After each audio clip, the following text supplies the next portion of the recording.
भगवान उसकी याद आते हैं। कर्माबाई जाटनी थी, कैसी भगवान की उसने सेवा की। माता पिता चले गए दर्शन करने के लिए, कर्मा से कह दिया कि कर्मा तुम सेवा करना भगवान की। भगवान की सेवा करती थी,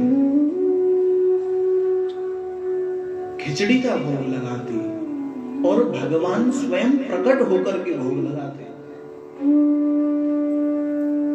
देखो, भगवान को साथ लेकर के नहीं गए माता पिता।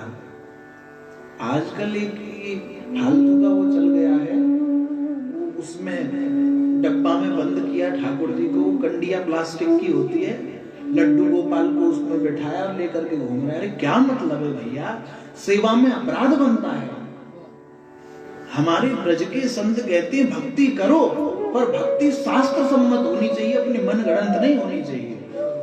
तुम अपना पुत्र मानिए, भगवान को सेवा करिए, उनकी पुत्र मान करके खूब सेवा करिए, पर पुत्र मानते हुए ये मत भूल जाना कि ये हमारे बाप भी हैं, ये सारे संसार के पति हैं, जगत पिता हैं।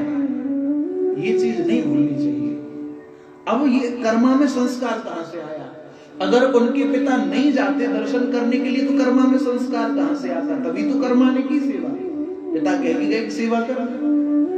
और भी ऐसे कई भक्तों के चरित्र हैं कि अपने पुत्रों को सौंप करके चले गए और उन्हें भोग लगाया और भगवान स्वयं आ गए। शायद नामदेव जी के चरित्र में भी ऐसी ही कथा है।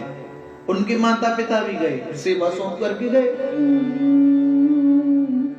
तो अगर आप जाएं कहीं भी तो अपने लड्डू गोपाल को अपने पड़ोसी के यहाँ बिठाइए, उसको संस्कार मिलेगा, वो सेवा करेगा। क्या पता भगवान उसकी भी बाह पकड़ ले, कोई और भी भक्त इस संसार में आए। अब इस विषय पर ज्यादा नहीं बोलेंगे क्योंकि गड़बड़ हो जाता है। भक्त जो है ना उल्टे सीधे पर तर्क करने लग जाते हैं। अब अभी मैंने